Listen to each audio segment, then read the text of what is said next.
CPI నాయకులు, తెలంగాణ జనసమితి కోదండరాం గారి అభిమానులు అందరూ కలిసి కట్టుగా ఇండియా కూటమిని ఈ దేశంలో అధికారంలోకి తేవాలన్న ఆలోచనతో శ్రీ రాహుల్ గాంధీ గారిని ఈ దేశ ప్రధానమంత్రిని చేయాలన్న ఆలోచనతో ఈరోజు మీరందరూ రావడం సంతోషం. మీ అందరినీ చూసిన తర్వాత నాకు సంపూర్ణమైన నమ్మకం కలిగింది. భారతదేశంలోనే మొదటి ఎన్నికలలో అత్యధిక మెజారిటీ రావి నారాయణ రెడ్డి గారికి వచ్చింది. ఆనాడు పండిత్ జవహర్లాల్ నెహ్రూ గారి కంటే కూడా ఆనాడు రావి నారాయణ రెడ్డి గారికి ఈ నల్లగొండ గడ్డ నుంచి, ఈ వరంగల్ ప్రాంతం నుంచి, తెలంగాణ రాష్ట్రం నుంచి వారిని ఎన్నుకోవడం జరిగింది. ఆ స్ఫూర్తితో ఈనాడు తప్పకుండా దేశంలోని అత్యధిక మెజారిటీ ఇచ్చే పార్లమెంటు నియోజకవర్గంగా ఖమ్మం పార్లమెంటు నియోజకవర్గం చరిత్రలో నిలబడబోతుంది. మా ఖమ్మం సోదరులందరికీ కూడా మనస్ఫూర్తిగా నేను ధన్యవాదాలు, కృతజ్ఞతలు తెలియజేస్తున్నా. మిత్రులారా, ఖమ్మం జిల్లాకు ఒక గొప్ప చరిత్ర ఉన్నది, ఒక గొప్ప పోరాట పటిమ ఉన్నది. ఏ చైతన్యమైనా, ఏ రైతు కూలీ సమస్యల మీద పోరాటమైనా, రైతుల హక్కుల మీద, కార్మికుల హక్కుల మీద ప్రపంచానికే ముందు నిలబడి ఈ ఖమ్మం జిల్లానే కొట్లాడుతుంది. ఆనాడు 69 తెలంగాణ ఉద్యమం ఈ ఖమ్మం పాల్వంచ నుంచే మొదలై ఆనాడు మీ బిడ్డ రవీంద్రనాథ్ అనే వ్యక్తి మొట్టమొదట తెలంగాణ ఉద్యమం కోసం పునాదులేసి జై తెలంగాణ నినాదాన్ని ఈ ప్రపంచానికి వినిపించిన ప్రాంతం పాల్వంచ ఖమ్మం జిల్లా. ఈనాడు మీరిచ్చిన స్ఫూర్తి, మీరు చేసిన పోరాటం ఇవాళ తెలంగాణ రాష్ట్రం ఏర్పడ్డది. ఏర్పడ్డ తెలంగాణ రాష్ట్రంలో నేను నిశితంగా గమనిస్తున్న ఖమ్మం జిల్లాను 2014, 2018, 2023 మూడు ఎన్నికల్ని నిశితంగా గమనిస్తే ఈ ప్రాంత ప్రజలు ఎంత చైతన్యవంతులో, ఎంత విలక్షణమైన తీర్పిస్తారో, ఒక మనిషిని దుర్మార్గుడు, దుష్ట ఆలోచన ఉన్నవాడని అందరికంటే ముందు ఎట్లా పసిగడతారో మిమ్మల్ని చూసి నేర్చుకోవాల్సిన అవసరం ఉన్నది. 2014లో బీఆర్ఎస్ పార్టీకి ఒకటే సీట్ ఇచ్చిండ్రు, 9 సీట్లు ప్రతిపక్షాలకు ఇచ్చిండ్రు. 2018లో బీఆర్ఎస్కు ఒకే ఒక సీట్ ఇచ్చిండ్రు.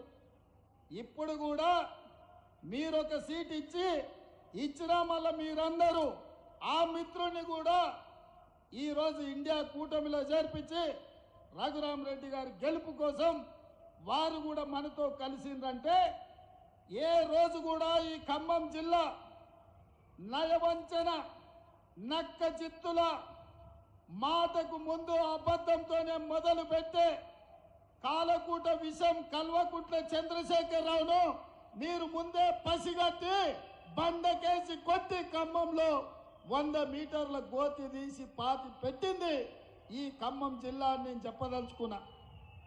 అందుకే మిత్రులారా, మీ చైతన్యం, మీ పోరాటం, మీ పట్టుదల మిగతా తెలంగాణ ప్రాంతానికి ఆదర్శం. మా మిత్రుడు బట్టి విక్రమార్క గారితో నేను అప్పుడప్పుడు అంటుంటా, నవ్వుకుంటా, అయ్యా నాయన ఎవరితోనైనా పెట్టుకోవచ్చు కానీ మీ ఖమ్మం జిల్లా వాళ్ళతో పెట్టుకోవద్దు.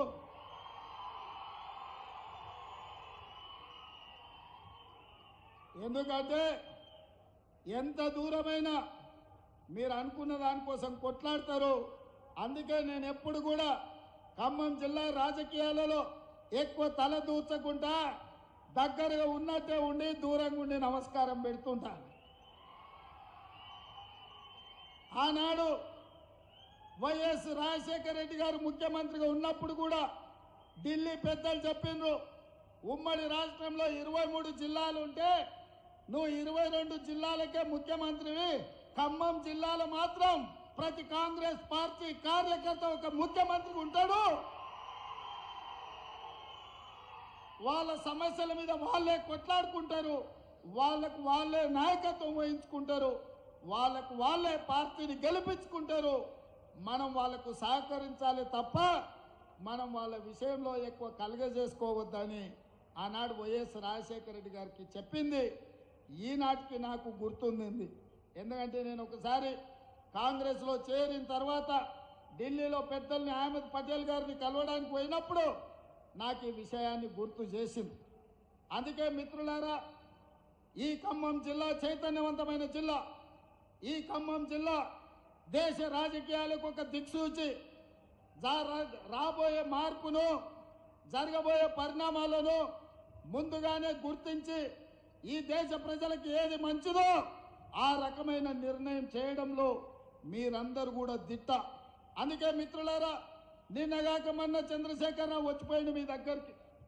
ఆయన పాపం నామ నాగేశ్వరరావు గారిని బకర చేయడానికి, ఆయన చెవులో పువ్వు పెట్టడానికి ఆయన చెప్తున్నాడు వచ్చేది సంకీర్ణమే, సంకీర్ణంలో నామ నాగేశ్వరరావు గారిని మంత్రిని చేస్తాను.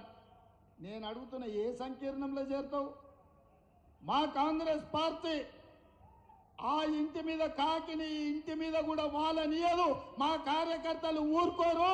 టిఆర్ఎస్ కాకి కాంగ్రెస్ ఇంటి మీద వాళ్తే అక్కడికక్కడనే మా కార్యకర్తలు కాల్ చేస్తారు.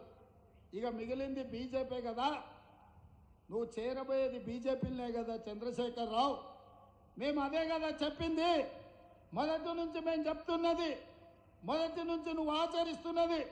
2014 నుంచి 2023 వరకు 9.5 సంవత్సరాలు చంద్రశేఖరరావు రైతు వ్యతిరేక నల్ల చట్టాలు వచ్చినప్పుడు, నోట్ల రద్దు చేసినప్పుడు, జిఎస్టీ బిల్లును తీసుకొచ్చినప్పుడు, ట్రిపుల్ తలాక్ చట్టాన్ని చేసినప్పుడు, సిటిజన్ అమెండ్మెంట్ యాక్ట్ను పొందుపరిచినప్పుడు, యూనిఫామ్ సివిల్ కోడ్ తెచ్చినప్పుడు, ప్రతి సందర్భంలో ఇక్కడ కారు గుర్తు మీద ఓట్లు వేయించుకొని ఢిల్లీలో కమలం గుర్తుకు తాకట్టు పెట్టిన చరిత్ర చంద్రశేఖర్ రావుది. ఇవాళ కూడా ఈ తెలంగాణలో గూడు పుటాని జరుగుతుంది. అంతర్గతంగా ఒక అవగాహనతోటి కాంగ్రెస్ పార్టీని గెలవకుండా అడ్డుకోవాలని బీజేపీ బీఆర్ఎస్ ఈరోజు కుట్రలు చేస్తున్నారు. ఈ కుట్రల్ని తిప్పికొట్టాల్సిన బాధ్యత ఖమ్మం మహబూబాబాద్ పార్లమెంట్ నియోజకవర్గ కార్యకర్తల మీద ఉన్నది. అందుకే మిత్రులారా, కేటీఆర్ చెప్తున్నాడు కారు కొంచెం ఖరాబ్ అయి కార్ఖానకు పోయింది మళ్ళీ వస్తుందని. నేను చెప్పదలుచుకున్నా బీఆర్ఎస్ నాయకులకు, కారు ఖరాబ్ అయి కార్ఖానకు పోలే, కారు అనుంజడి కార్ఖానకు పోయింది. కార్ఖానా నుంచి ఇంకా ఇనుప సామాన్లోనికి, పాత సామాన్లోనికి తూకం కింద, కిలోల కింద తెగని అమ్మాల్సిందే. మళ్ళా కారు రాదు, మీరు ఎన్నికల్లో గెలవరు. నామ నాగేశ్వరరావు గారికి నేను సూచన చేస్తున్నా, చంద్రశేఖరరావు మాటలు నమ్మి మోసపోవద్దు. నమ్మించి మోసం చేసుట్లా చంద్రశేఖరరావును మించినోడు లేడు, ఆ కుటుంబానితో పోటీ పడేటోడే లేడు. అందుకే మిత్రులారా, ఇవాళ చంద్రశేఖరరావు కథ అయిపోయింది. మన బోర్ల పడ్డాడు, బొక్కలు ఎరిగినాయి అసెంబ్లీ ఎన్నికలప్పుడు. ఇప్పుడు మిగిలింది పడగ. ఆ పడగ మీద కూడా ఒక దెబ్బ